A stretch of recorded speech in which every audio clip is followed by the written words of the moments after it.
اس لیے کہ آیت کے معنی یہ ہے کہ تم کوچ کرو چاہے نقل و حرکت تم پر بھاری ہو یا ہلکی ہو.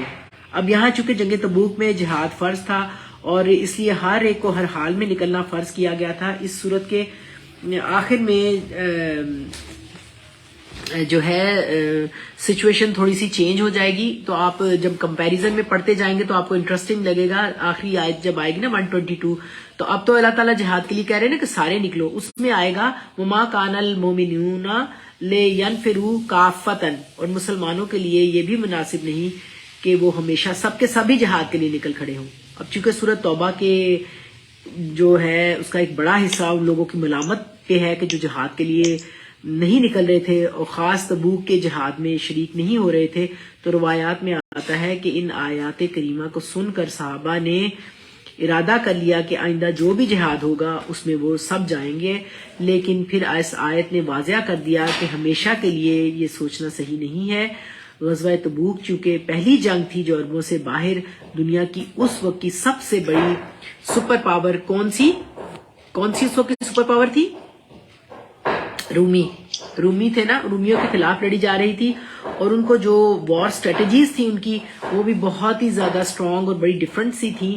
تو اس وقت کے حساب سے تو حالات کا تقاضا تھا کہ سب ہی نکلے. لیکن اس آیت وما کان للمؤمنین لینفروا کافۃ جب آئے گی آپ پڑھیں گے آیت نمبر 122 میں, تو نبی صلی اللہ علیہ وسلم کی دنیا سے رخصتی کے بعد کچھ صحابہ کرام مستقل طور پر جہاد کے لیے نکل گئے, کچھ لوگ علم کی خدمت میں لگ گئے. تو مختلف کاموں میں انہوں نے تقسیم ہو گئے اور عام حالات میں مسلمانوں کو جب تک امیر سے نفیر عام یعنی ہر شخص کو جہاد میں شریک ہونے کا حکم نہ ہو تو جہاد فرض کفایہ ہے. اور اگر ہر بڑی جماعت میں سے کچھ لوگ جہاد کے لیے نکل چلے تو سب کی طرف سے یہ فرض کفایہ ادا ہو جائے گا. فرض کفایہ آپ سمجھتے ہیں نا, آئی ایم شیور کہ آپ لوگوں کو پتا ہوگا. بہت دین کے مختصر احکامات کچھ ایسے ہیں جو فرض کفایہ کے طور پر ہوتے ہیں, اور یہ یوں بھی ضروری ہے کہ جس طرح جہاد امت مسلمہ کی ایک ضرورت ہے, اسی طرح دین کا علم حاصل کرنا بھی امت کی ایک اہم ضرورت ہے. تو یہ اکارڈنگ ٹو ضرورت سب کے لیے بھی اور فرض کفایہ کے طور پر بھی ہو سکتا ہے, کیونکہ علم دین کی درس و تدریس کا فریضہ انجام دینا بھی ضروری ہے. لہٰذا صحیح طریقہ یہی ہے کہ جو لوگ جہاد میں نہیں جا رہے وہ اپنی جگہ رہ کر علم دین حاصل کریں. اور پھر فرمایا ذالکم خیر لکم ان کنتم تعلمون, یہ بات تمہارے لیے بہتر ہے کیونکہ اللہ تعالیٰ کی محبت جہاں ہوتی ہے وہاں اس کی آزمائش بھی ہوتی ہے. جہاد کے حکم کے بعد مالک کل زمین و آسمان کا مالک, زمین و زمان کا مالک اپنی راہ میں اپنے رسول کے ساتھ کے لیے مال و جان کے خرچ کا حکم دیتا ہے اور فرماتا ہے کہ تمہاری دنیا اور آخرت کی بھلائی اسی میں ہے. ان کہہ کے شرطیہ بات ہے, ان جو ہے حرف شرط ہوتا ہے. کن تم کانا یکونو سے کن تم ہو, تعلمونا فعل مضارع جمع مذکر حاضر ہے, تم جانتے ہو. یعنی کیا جانتے ہو, تم جانتے ہو, کیا جانتے ہو, کوئی بتائے گا یہاں کیا ہے؟ یعنی دیکھیں اس جہاد میں تمہاری دین و دنیا کی بھلائی ہے, تم جانتے ہوتے. یہ اصل میں ماضی استمراری کے طور پہ مستقل آ رہا ہے کہ تم جانتے, کیا جانتے کہ اسی میں تمہاری دین و دنیا کی بھلائی ہے. دیکھیں دنیاوی نفع تو یہ ہے نا کہ تھوڑا سا خرچ کیا ہوگا اور بہت سی مال غنیمت حاصل ہو جائے گی, جبکہ آخرت کے نفع سے بڑھ کر کوئی نفع نہیں. حضور پاک صلی اللہ علیہ وسلم فرماتے ہیں کہ اللہ تعالیٰ کے ذمہ دو باتوں میں سے ایک ضروری ہے, وہ مجاہد کو یا تو شہید کر کے جنت کا مالک بنا دیتا ہے, یعنی جو جنگ میں جا رہا ہے اس کو اتنی بڑی نوید ہے, اتنی بڑی ہر طرح سے اس کا ہیڈ اینڈ ٹیل دونوں ہی اس کے ہیں. کس طرح سے کہ اگر تو وہ جو ہے مجاہد شہید ہو جاتا ہے جنگ میں جانے والا تو جنت کا مالک بن جاتا ہے, یا اسے دوسری صورت میں اس کو اس کو غنیمتوں کے ساتھ واپس لوٹایا جاتا ہے, یعنی بہت سارے مال غنیمت اس کو واپس ملتا ہے. اور اللہ تعالیٰ نے فرمایا تم پر جہاد فرض کیا گیا ہے باوجود یہ کہ تم اس سے کترا رہے ہو, لیکن بہت ممکن ہے کہ تمہاری نہ چاہی ہوئی چیز دراصل تمہارے لیے بہتر ہو, اور ہو سکتا ہے کہ تمہاری چاہت کی چیز فی الواقع تمہاری حق میں بہتر نہ ہو.